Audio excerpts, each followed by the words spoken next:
Assalamualaikum warahmatullahi wabarakatuh. Lihatlah betapa mudahnya kita ambil handphone kita dan kita belik-belik berjam-jam lamanya. Kita sudah ketagih dengan handphone kita tapi kita tak mengaku. Kita kata anak-anak kita banyak main handphone. Kita lebih parah lagi. Kita dengan Facebook kita, Instagram kita, TikTok kita, kita mendapatkan maklumat-maklumat yang belum pasti benar.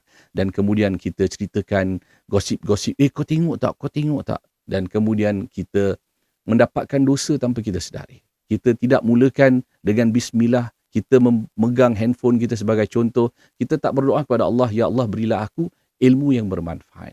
Jauhkan aku daripada perkara yang sia-sia. Kita nak Allah Subhanahu Wa Taala memberkati masa kita. Kita nak Allah Subhanahu Wa Taala menjaga kita, memelihara kita. Tapi kita jangan letakkan diri kita dalam kerugian. Maka berdoalah kepada Allah agar Allah sentiasa membimbing kita dan kita menjauhi segala maksiat dan segala kemungkaran.